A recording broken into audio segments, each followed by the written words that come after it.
Aloha everyone and welcome to Skincare with Hiram.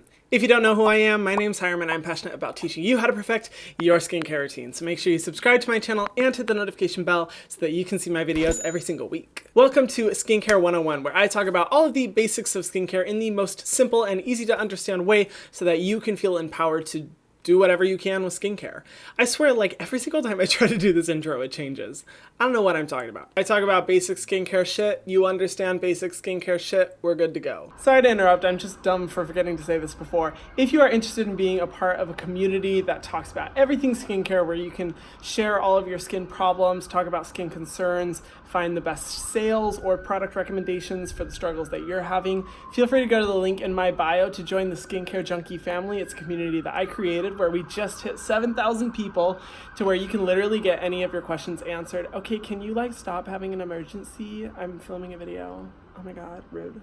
Thank you. Totally kidding. But yeah, if you want to be a part of that community, it's really amazing over there. We're super tight knit. So yeah. So we have made it to the last and most important step of the 4-step skincare routine. If you are new to this journey, I suggest going back and watching the first 3, or technically the first 4 videos, where I talk about how to find your skin type, how to cleanse your skin, how to exfoliate, how to moisturize, and then now how to apply sunscreen. It's been a journey, y'all. Thanks for sticking it out. But in today's video, I'm going to be talking about sunscreen, all of the basics, all the things that you need to know in order to find the right one, apply it the right way, and make sure you are taking care of your skin in the best way possible. Now, this is a topic that I can talk for ages and ages about, because sunscreen is one of the most complicated topics in the skincare industry, I swear to God. And trying to talk about this topic without starting controversy in the comment section is like walking through a minefield. So before any of you guys get all pissed off because I said something that may allude to something that could possibly be not scientifically correct, please understand my intent. I am only here to help you guys in terms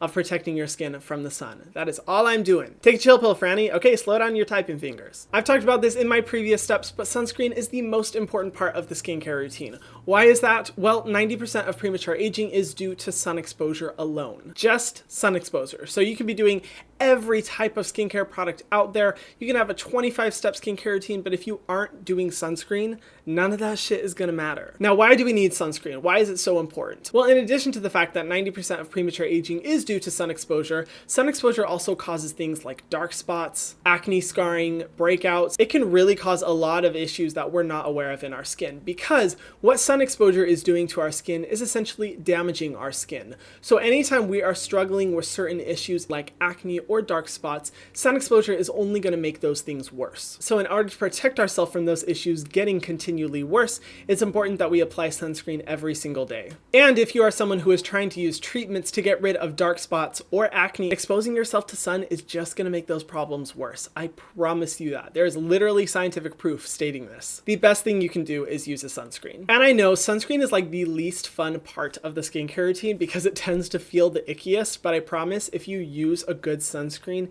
it's going to become such an easy part of your skincare routine that you won't even blink an eye. Bat an eye. Blink? Whatever, I'm not good with those things. Let's talk about step number 1 for using a sunscreen. First, what type of sunscreens are there? There are 3 main types of sunscreens that I'm going to be talking about in this video. The first being mineral sunscreen, which is my favorite type of USA sunscreen to use. A mineral sunscreen consists of 2 primary ingredients, zinc oxide and titanium dioxide. I personally like mineral sunscreens because they tend to be the best for sensitive skin, primarily zinc oxide. Zinc oxide is a great ingredient because it prevents against all types of sun damage without a lot of sensitivity, which is great because a lot of people, when they use sunscreens, they tend to find that they will break out in a lot of acne or pimples, and zinc oxide is usually the type of sunscreen that I recommend to people who are struggling with that. There's a second type of sunscreen, which in the USA is called a chemical sunscreen. Chemical sunscreens in the USA can be classified under oxybenzone, avobenzone, homosolate, octinoxate, as well as other ingredients like that. It's a pretty safe bet to say that if it is not zinc oxide or titanium dioxide, it is a chemical sunscreen. Now, I'm personally not a fan of this type of sunscreen. I've been very transparent about that on my channel. First of all, I just believe that in terms of sunscreen technology, chemical sunscreens in the US are way behind, and there are much better, more efficient types of sunscreens out there that provide a lot better protection without a lot of sensitivity risks. In addition to that, I also have reason to believe that they pose as a risk to coral reefs. Now, this is a very controversial statement of which many people have unsubscribed from my channel for saying that.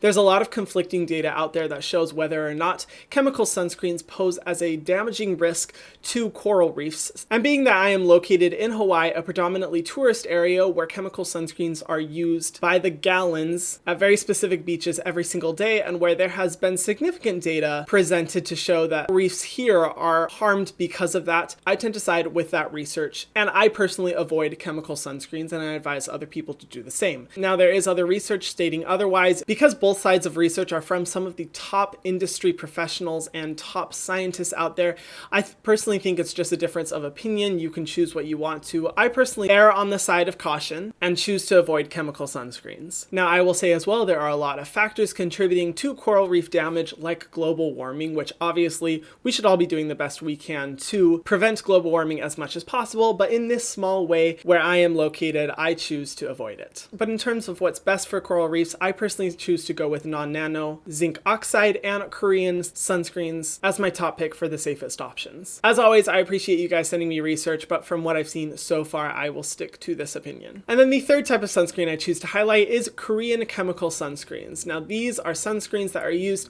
in Korea, which is a location that is very forward-thinking in their technology surrounding skincare. These are lightweight, invisible, and just more effective sunscreens that pose as way less of a risk for sensitivity and are just way more effective than, honestly, what we have here in the USA, in my opinion. I'm not even going to try to list out the ingredients that they use because they are so hard to pronounce for my simple mind. Now, knowing the types of sunscreens, let's move on to step 2, choosing a good sunscreen. Now, there are so many sunscreens out there that you can choose from, and honestly, each individual one varies so much in terms of the experience on your skin, so I'm just going to recommend my top picks, my favorites that I found to you guys. If you are interested in purchasing of the products that I am recommending, feel free to shop any of the products up here or go to the links in my bio. I make a small commission off the links, which helps me in my goal of being able to do YouTube full-time, so if you guys are interested in shopping, you have those available to you. Thank you guys so much. If you are looking for a zinc oxide only mineral sunscreen, I recommend the Ren Clean Screen Mineral SPF 30. This is a great one with very little white cast, which is the white reflectiveness that you sometimes get with sunscreens. I really like this one because it is a mattifying formula, which is great for anyone who has oily skin like myself. It is only formulated with zinc oxide, and a little bit goes a long way. It does have a little bit of fragrance, but in my opinion, it's definitely worth it in terms of the other benefits that you see from this formula. If you're looking for another mineral sunscreen, but you're okay with titanium dioxide, I recommend the CeraVe Mineral SPF 30 sunscreen. This one is awesome. It's so lightweight, one of the best mineral sunscreens out there that I can find,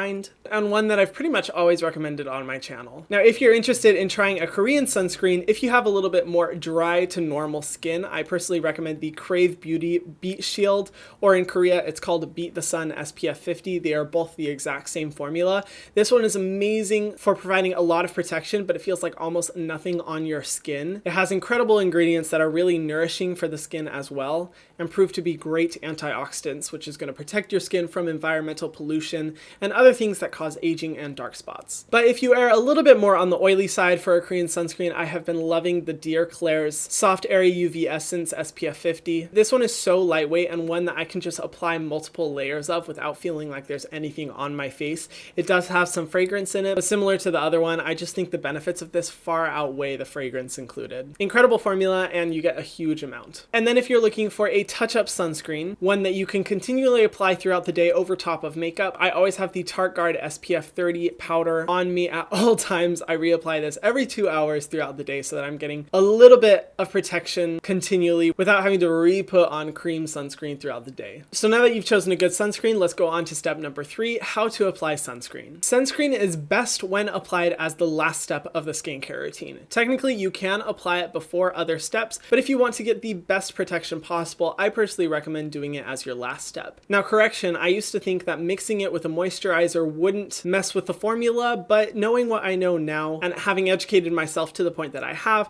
I definitely think that it's best to leave the formula alone, and if you are going to mix it with anything else, just make sure you apply a singular layer without anything mixed in before or after you do anything else. The best way to apply sunscreen, in my opinion, is to do about a teaspoon worth in your hand and then massage it into every area of your face, also including the neck, the back of the neck, and the ears. After it has fully absorbed into your skin, go in again with the exact same amount to ensure that you're getting the most protection. Technically, we're supposed to be applying a lot more sunscreen than what we're actually applying, so I think it's a good rule to do this two-step sunscreen application method, because it's always better to be safe than sorry, in my opinion. And like I said before, make sure you are massaging into every part of your face so that no spot will be overexposed to the sun. In addition, it's also a good idea to apply it to your hands, as that's definitely an area where you start to see aging quickly. And then for the last step, reapplication. Reapplication is super important because technically sunscreen only lasts about 2 hours in sun exposed areas. And this isn't just when you're going to the beach. I'm talking like if you're nearby a window, if there is sunlight throughout a room, we definitely get a lot more sun exposure than we expect throughout the day. So it's important to reapply. Now, if you are a person who doesn't wear any makeup, I definitely encourage you to just reapply with your regular sunscreen formula every 2 to 4 hours. But if you are someone who wears makeup or someone who is very oily like myself, I personally love going in with the powder sunscreen, as it's just the best way to not mess up anything on your face or just to continually layer on skincare that you're just gonna sweat out. And that's it, y'all. That's all it takes to apply sunscreen. See, not so bad, not too terrible. Honestly, if you apply sunscreen to your face every single day, you will see a massive improvement in your skin if you're looking to improve dark spots or aging or anything similar to that. It has proven to be one of the best aspects of my skincare routine, and honestly, in my opinion, if you find the right type of sunscreen, it will be easy to introduce it to your skincare routine. And that's it, y'all. That's all it takes to apply sunscreen. See, not so bad, not too terrible. Thank you guys so much for being a part of this series, and I can't wait for what's next to come. Let me know if you guys have any more ideas for upcoming series about what topics I could cover. I would love to do more series like this. This one's been pretty well received. If you haven't already, be sure to subscribe to my channel and hit the notification bell so that you can see my videos every single week. Thank you guys so much for watching, and I will see you in the next video. Mwah.